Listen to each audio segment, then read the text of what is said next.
Hello everyone. In this video, I'm going to be reviewing what is, in my opinion, the best mobile base station, Manpack or car analog and DMR digital radio. And that's the new Zastone MD9000. This radio is a 50-watt wideband analog and DMR digital radio with AES 256 military-grade encryption. It can receive airband, it has GPS, APRS, and Bluetooth connectivity, recording function, KDS 1200 signaling, and it can store up to 300,000 digital contacts, and it costs under $200. I also want to mention that this video isn't sponsored by Zastone, so I'm not obligated to say anything nice about them. However, I stand by what I said, and I do believe that this is the best mobile radio out there. If you want to order this radio, you can do it from the Alibaba app or Alibaba website, because currently it's not on AliExpress, but I'll be adding the AliExpress links as soon as it launches there. Personally, I ordered it from Alibaba and the shipping cost for me was $18 and it arrived in 4 days. I'll be leaving the links to this radio from the official Zastone store in the video description and pin in the comments. Now I'm going to start off with the unboxing, then I'm going to turn the radio on and go through the menu functions.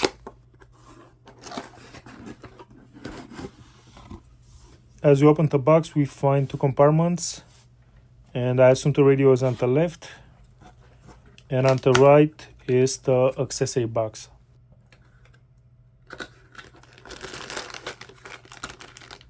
Here you have a GPS antenna.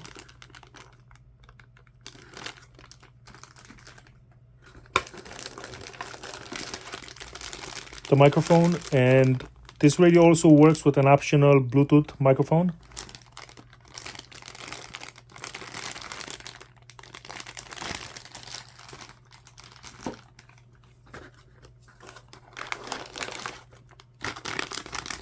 Some thick and solid looking power cables to hook it up to your car or to your base station.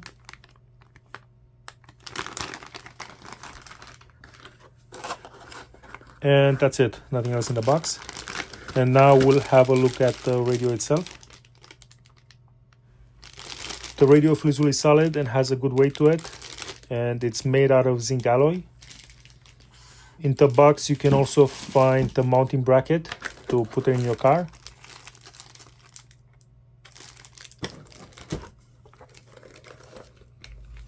Over here some mounting screws and the hook for the PTT microphone, some spare fuses, and the USB-C programming cable.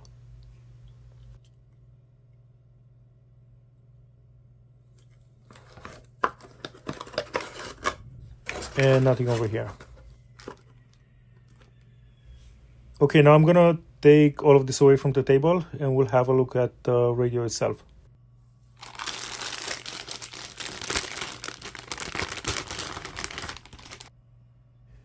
And as I mentioned previously, the radio feels really solid.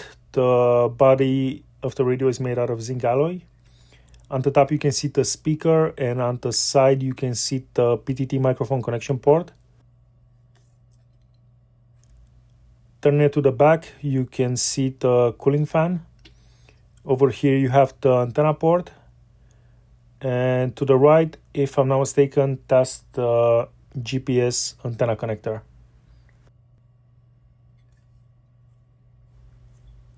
On the side you see two more screw holes for the mounting bracket, a USB-C programming port, and a secondary port, I think also for programming. Turning it on the bottom, you have this radiator style design that should help with cooling the radio. Okay, now I'm gonna plug in the PTT microphone and I'm gonna power on the radio and go through the menu options.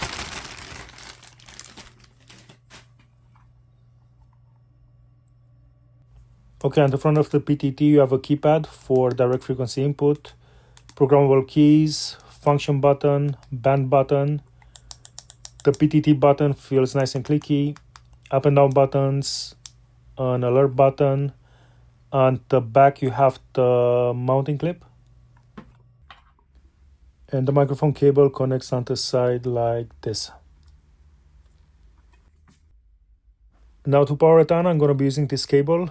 that I cut and added this plug to it. And I'm going to be using this adjustable power adapter that works between 1 and 12.5 volts and 10 amps. And it's pretty neat. It also comes with a bunch of different kind of plugs for different appliances. I think it cost me around $7, and I'm going to leave a link to it in the video description.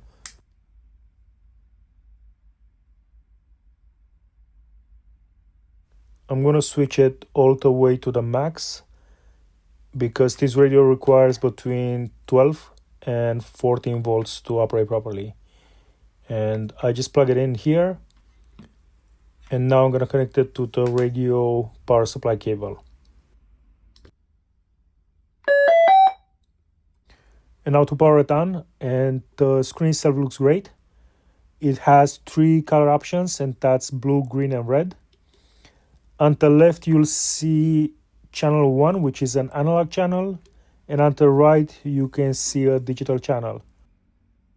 You can also input the frequencies, change channels, and change different functions of the radio by using the handheld PTT microphone. Now going into menu, you can see scan. From here, you can set your scan range. Pressing top and down buttons, you can scroll through the menu straight from the handheld microphone.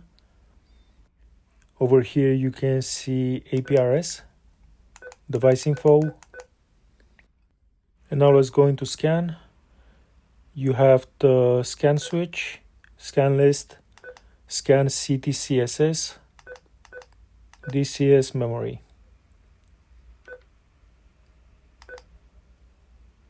Going into zone list, you only have 2 zones, but you can add more, and you can also change the name.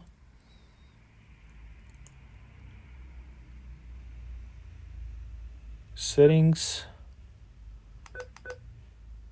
device settings, tack around tones, DX power, backlight, squelch, intro screen, keypad lock, language, LED indicator, clock, fan control. Let's go into fan control.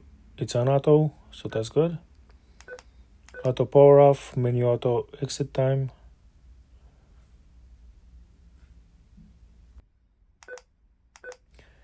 Channel name, TK short key, TK long key. So you can also program the keys from here, and you can also program the channels straight from the radio, so you don't necessarily need to connect it to a computer. Now let's go into device program, receive frequency, TX frequency, radio ID, channel type. So from channel type, for example, you can select analog or digital.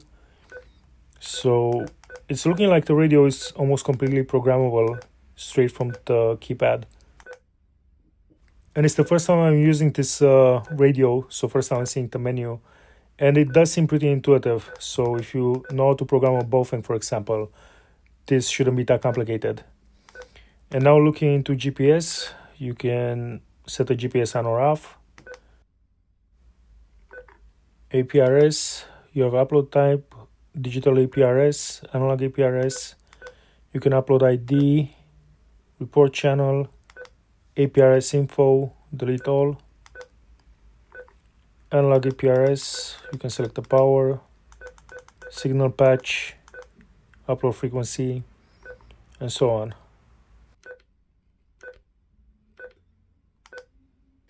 In device info, you can see the device alias, device ID, firmware version,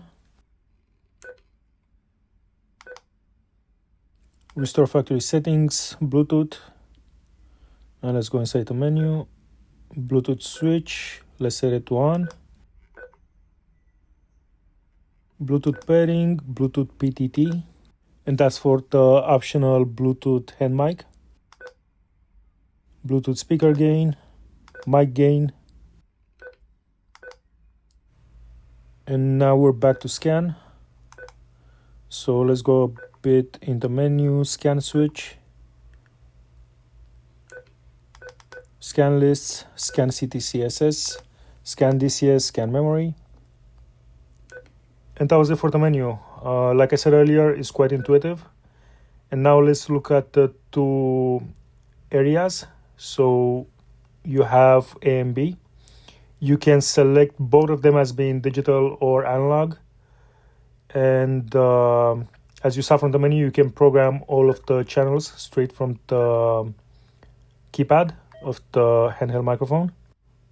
Over here, you can switch to a single frequency. And from here, you can change the power from low, medium, and high. You can also change the bands by long pressing. So between VHF and UHF. Let's try 145 500, 435 megahertz, DMR 446,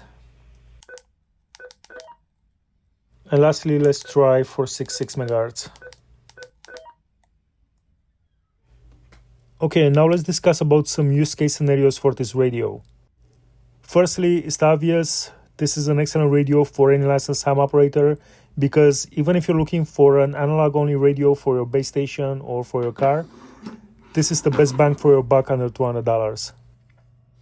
This is also a great radio for someone that needs a mobile radio in their car, businesses that needs communications, security companies, ambulance services, or even fire and police departments. In the US, for example, there are several police departments that use DMR instead of P25, and some throughout Europe. In the UK, for example, the fire department and motor rescue use DMR, and there are some more examples. This is also a great radio for the marine band, so if you need a radio for your boat, I highly recommend this one. And again, one of the main reasons is that it's 50 watts. And now let's talk a bit about prepping. This is an excellent radio for any prepper that needs a base station, a Manpack, or a car radio for any type of grid down type scenario, World War III, or anything else. You can use this radio as a base station, and you can power it with a solar panel or a 12-volt battery. But in case you need to leave your home, you can also take it with you as a Manpack, or you can mount it in your car. And you can easily power it with an adapter like this, so you don't need any complicated wiring or anything like that. And now let's talk about range and power. This radio, being 50 watts, will get you a lot of range compared to your average 5-watt Baofeng or Quansheng. And I'll give you an example. The inverse square law for radio wave propagation means that to double the distance for a radio, you need to increase power by a factor of 4. So let's say you have a 5-watt Baofeng or Quansheng with a really good antenna, and you're at high elevation and you can reach 100 miles. With this radio, you should theoretically be able to reach 316 miles by being in the same location and using the same antenna. Being DMR, this radio will also allow you to listen to your local EMS or police departments if they aren't encrypted, and especially if they're analog or DMR. You can listen to all of your interoperability channels like VTAC or UTAC in the US, and you can see my video on how to find these channels in the video description. With this radio, you can also communicate with your friends and family by using analog or DMR radios like the Zastone UV008 from my previous video. And if you have a business license, you can also use encryption. However, in a SHTF scenario, you might not care about having a license. That was it for this video. Links to this radio are in the video description and pinned in the comments. If you're new to my channel, please don't forget to subscribe, leave a like, drop a comment. And if you want to support my channel, you can also buy me a coffee by using the link in the video description. And if you want to see my next video, which will be a review of the highly anticipated Rattel RT8080, please don't forget to click that bell notification icon so you'll be notified when I upload the next video. Take care, guys, and I'll see you in the next one.